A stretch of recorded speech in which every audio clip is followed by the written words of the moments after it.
Hey everybody, this is Alex Merced, and welcome to the first real episode of Thoughts and Opinions with Alex Merced. And I always like to talk about and just kind of explore ideas and think about things. So those who've known me from previously the Alex Merced cast, there I would generally talk about things, but I was much more. That show was much more about me sort of evangelizing libertarianism. So I'd oftentimes really focus sort of looking at issues from that lens, and the purpose of this show is going to be more so just to to discuss these issues, and not necessarily pigeonhole any kind of ideological lens. So for the purposes of this show, I don't care what you think a libertarian is or isn't. This is about sort of my opinions, my thoughts, my reflections on these issues, and also just trying for me to explore and understand other perspectives. So, a lot of times what I'll do is I'll sit down and sort of walk through the logic of not necessarily my point of view, but other points of view so I can try to, one, understand it better myself and understand sort of why someone would see it differently than I do, but also to help you kind of work through that process. So, what I want to start with today is oftentimes an issue that's become sort of very divisive in today's world. And this is the issue of sort of tolerance and diversity. Very much, in today's political fabric, identity has become a very big political dynamite, and this happens because politically, what happens is the way you win an election in a world where elections were always about majority vote.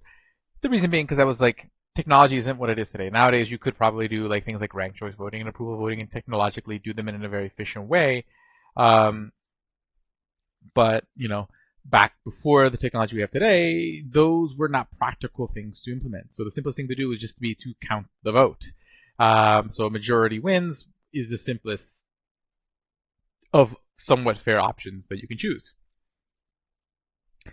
But the problem is when you say majority wins, then what matters isn't getting everybody on your side, because you can't get everybody on your side. At the end of the day, you're never going to make everyone happiest. Because at the end of the day, it's not about having everyone on your side, or even a majority of people on your side, because you can have a majority of people agree with you and still lose because they don't agree enough with you. So in what's called a first past the post election, it's about being able to strike up enough passion that you are the most agreeable to at least 51% of the people. Okay, and the dynamic this eventually creates is the easiest way to get people to band together is oftentimes to kind of get them angry at something. So oftentimes you create what's called a coalition. So the idea is you take a look at everybody and you splice them up into all their individual ways and say, okay, well, here's a message where I'm going to touch on the issues where about 51% of these people, I'll create a coalition enough where I hit on the issues where 51% of these people who will maybe vote on a single issue will vote because they'll agree with me on that one thing. They may disagree with me on other things, but if I can get enough issues that will bring huge sort of single-ish vote issue voters to the table, then that's good. And oftentimes that results in demonizing others, saying, okay, hey, well, the 51% that votes for me needs to vote for me so that way I can protect them from the other 49%. So it's oftentimes you end up getting this messaging of saying, saying why the other people are out to get you in some way. Whether it's along racial lines, class lines, gender lines, profession lines, education lines, people just find those divisions, slice them up into the way they think is going to be most likely to give them a 51% vote. Doesn't necessarily mean they're right. That's why people lose elections. But essentially, that's the reality of the dynamic. Okay, and basically, the way you change that calculation often it really comes down to just changing the voting system. So this is why you have people who advocate for ranked choice voting or approval voting and other types of methods because the calculation changes. It's no longer, okay, I need just 51% of the people to win. I need to be broadly agreeable in those systems because essentially, more than likely, you'll have enough candidates that you're not going to win purely based on a passion vote. So even if you may have the most passionate voters, you still need enough people who think of you as like a second choice or who also approve of you to get across the finish line and have the most votes at the end of the day. Okay, I'm not gonna get into like the differences between approval voting and ranked choice voting, but the bottom line is like they both kind of create the situation where you can't. But your opponents have to like your opponent's voters should like you too. Okay, that's not the dynamic in first past the post, where like you're either voting for me if you aren't. So if you're not voting for me, I don't care what your opinion is. That is a bad dynamic. Here it's like, hey, you might be voting for them, but you could also be voting for me, and I would like that vote, whether it's a ranked vote or just another vote as an approval voting. So that's how you're going to change that dynamic. To change that dynamic where we're going to just like politically engage each other more. But at the end of the day, like, so we can see why diversity and tolerance become a big thing, because basically the nature of our politics drive us to kind of find reasons to be angry at each other, because it makes for good voting dynamics. But there's a couple of other real things at play. Like one, that dynamic is going to be much more palpable when there are economic stresses, because oftentimes, if you are doing great, if everything is going wonderful in life and you're a happy person, you have people who love you, you are not lacking for things financially or materially, basically there's no aspect of your life that's really bad. One, you're probably not going to be watching the news that much because you're going to be too busy living your life and enjoying it and loving it. Two, you're not going to be looking for reasons to blame anybody for your problems, okay? Because that's oftentimes why we end up being angry and hateful towards others, because we're frustrated with aspects of our own lives, and we oftentimes, when things are bad, don't want to believe that it's tough to believe that an aspect of why things are tough can be in our own hands, because it basically, people feel like that would imply that the reason their situation is bad is partly their fault. And that's not necessarily the case. Just because you have an ability to make things better doesn't necessarily mean, and accepting that you have the ability to make things better doesn't mean, it intrinsically means that it was your own actions that put you in the position that you are in. But it also doesn't necessarily mean like the way you solve, but also solving a problem doesn't necessarily, like, blaming someone for your current situation and punishing them doesn't fix your situation either. So you kind of, at the end of the day, what do you want? Do you want your situation to improve, or do you just want to punish people? And oftentimes it's just easier for people to kind of default to punishment because they think that fixes things, but it doesn't. I mean, again, there's an element of justice that is important, but oftentimes, again, enacting, like, let's say, truly enacting like justice doesn't necessarily improve directly your material condition or your happiness or anything like that. It can create the conditions where people hurt each other less in the future, but it doesn't do anything for you right now. Okay? Cool. So, the recap, okay, oftentimes there are economic pressures. So oftentimes, like, underlying reason why people get frustrated, hate each other, whatnot, oftentimes is because of frustrations in their own life. So if you can fix those frustrations, create a world, a context in which those frustrations occur less often, you'll have less hate and anger in the world. So that's one approach to fixing the problem. But at the same time, is like, why is it worth fixing the problem? What is the value in us living in a way that's more tolerant and what is the value of things like diversity? And we'll get to the diversity and meritocracy discussion in a moment. But first, let's talk about tolerance. I'm definitely someone who believes in economic pluralism, in the sense that markets are great. When you have lots of options and lots of choices of goods and services, choices to be able to start your own businesses, choices on what to buy, lots of choices allow people to figure out to do ways that make more people more happy more often. Is it perfect? No. Okay, you're always going to have those people who cheat, those people who try to swindle others. These things are going to happen. But the idea is that generally when people have the power of choice, people have the ability and have choices, there's a lot of accountability. Because again, hey, it's kind of like a relationship. If you're being a bad partner, I can choose to leave the relationship. I can not only choose to leave the relationship, but I can choose to have somebody else as a partner. Okay, so you have different methods of accountability that just don't exist if you had a lack of choices and a lack of agency. So that oftentimes not only leads to less likely that bad things happen, not that bad things won't happen, but less likely that bad things happen, but also more likely that good things will happen because there are rewards for trying to discover better choices. Okay, so you get this really decent incentive structure. So that's great. Okay, so but the bottom line is if we tolerate each other, people have more choices. Okay, if people aren't saying, hey, you can't come to my restaurant, you can't associate with me. Well, once we start, isolating ourselves from each other, we are reducing our possible choices that we have in life.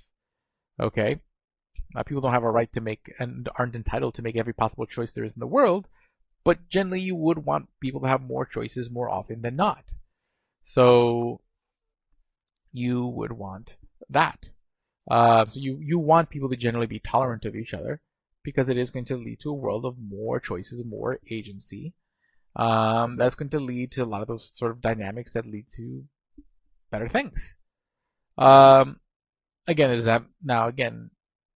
that is not something you can control. You can't say, hey, you just have to like other people or be okay with other people.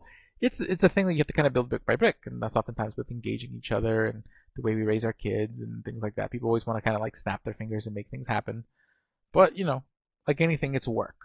Okay, but we have to be cognizant of the effects of the work we make, not just in the way what we do for our individual lives, but the impression and cultural footprint we leave behind.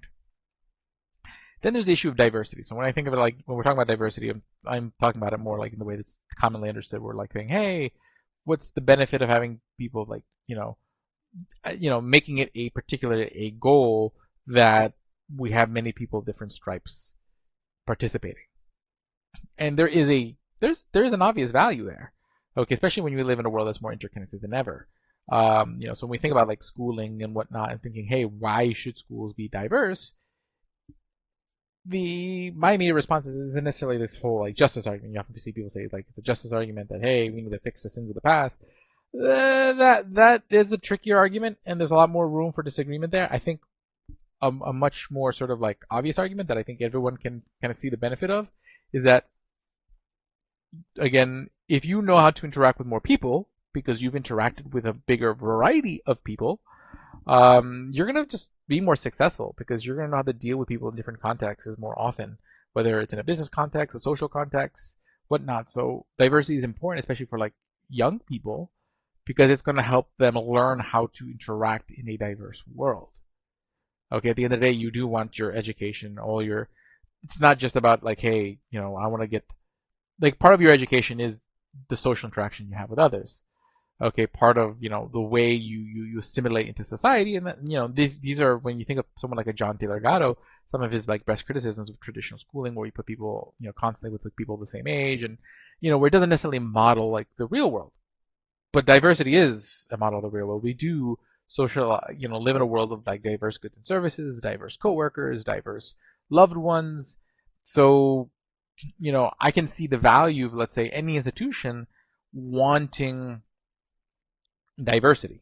Okay, and I think making that case is, says okay, it makes sense. As an institution, there is a benefit to the institution of doing so. That goes beyond some sort of like, some more controversial sort of debate over what justice looks like and what justice is, but just kind of saying, hey, you know what? This is the world we live in. We want our institutions to reflect the world we live in, so it's a better chance for our institutions to be successful. And I think there's a very good value to that. Where that conflicts nowadays is just oftentimes when the shape of our institutions, when you think of it, things at the individual level, we believe in meritocracy, and I mean, I generally do want people to be able to earn better things, but they think that like oftentimes that's treated as sort of like the only consideration, like the amount of effort should be the only consideration for any choice in life. And if that was the case, prices would be also different. Like this goes down to like sort of like the labor theory of value and the mistakes that like Marxists make when it comes to like value, thinking that hey, look, someone worked longer and harder, so that labor must be worth more. That's not how it works. Okay, there are other sort of values to be considered, and So when you think about an organization, they're going to care more about what's sort of like what's best for the organization. So again, yes, if you are someone who has a great academic record and whatnot, um, saying, hey, this thing that I'm really good at, these things that are really good about me, not being sort of the only considerations can be frustrating because it's like, hey, there's only so many different considerations, and especially when some of the additional considerations aren't necessarily things that are completely under your control. Okay, I think there's nothing more frustrating for any individual when they feel like there's things that are not within their control. Um, but again, it doesn't change the fact that there is a benefit to an organization thinking about it. Okay, how can we create a more diverse institution in the sense of like uh, the people who are making decisions, the people who are participating, whatnot. It's going to allow the institution to grow more, allow the institution to be more adaptable in an ever-changing world to do those things. So it's obviously in their benefit. So like it's totally sensible why institutions would choose to embrace diversity, and it's honestly probably a good thing that they do. I think it's a little bit more difficult when they try to sell it as something that they're doing more altruistically, because then it does create a sort of like resentment because you're thinking, hey, like this is doing something you're basically putting me in a situation where odds have changed for factors that are not in my control. If you're on the wrong side of that, like shift in odds, are not in my control, and you want me to feel warm and fuzzy about it. Like, fair. Again, whenever anything, no, not everyone doesn't have to feel warm and fuzzy about every little like thing that any institution or organization chooses to do. That's like another thing. It's like, it's okay for people to be upset about things or not be happy with sort of like the odds that are presented for them in the particular context of life. And it doesn't have to be necessarily a competition over, hey, who had the most roadblocks or who has it tougher now versus later between then. Bottom line is like, what should we strive for as a society? What is best for me as an individual? I want to make choices for what's best for me as an individual. Or when, in aggregate, when I'm involved in decision making with organizations that I'm in organized, that discussion that's going to result in sort of like a broader decision making that's sort of in the best interest of that organization. And, basically that aggregates up. But we get too hung up on saying basically having to make sure that justifying everything as sort of righteous. Nothing has to be righteous. Okay, but at the end of the day, some things can just be pragmatic, smart things to do, and they can cause friction. Okay, and just because something is smart and pragmatic doesn't necessarily mean it's without cost or it is without pain. Um, you know, so that's the reality of it. But at the end of the day, like from a societal level, to me like the benefits of like broader tolerance and broader diversity are a good thing. Now people will then always take like an extreme side to sit there and say, well, if you want an extreme tolerance, what about this? And they'll name like some type of person that's like basically someone you shouldn't tolerate, like someone who does something that hurts others or does something really bad. Okay, you can imagine an option. But that's only an exception that proves the rule, saying like most people are generally tolerable because people who are intolerable exist doesn't necessarily mean we should not strive to be tolerable and to tolerate. Okay. Same thing with like diversity. Just because we won't always get along doesn't mean we will never get along, and all the benefits of diversity don't just come from when we get along. There's benefits to us not getting along either. It's when we get along that we create all sorts of cooperation and sharing of ideas that creates innovation. But it's also when we don't get along that it creates other types of innovation and other types of exchange of ideas and pushing of ideas. You want cooperation and competition. They both have different dynamics that cause different pushes forward, but you need people to interact with each other for competition and cooperation to exist. Okay, if I'm by myself on an island, well, there's no one for me to like dislike, but there's no one also for me to cooperate or to do amazing things, and there's no one to compete with to also push me to do great things. in spite of that competition. So bottom line is like, we benefit from the existence of society, and that society benefits from a broader tolerance and diversity within that society for a variety of reasons that I hopefully, after discussing this, like, has gotten sort of your brain sort of thinking in a sort of different way about this, or considering it. So that's the first episode of this. Hopefully you guys enjoyed that. My name is Alex Merced. You guys can follow me on Twitter at Alex Merced. Have a great day and enjoy.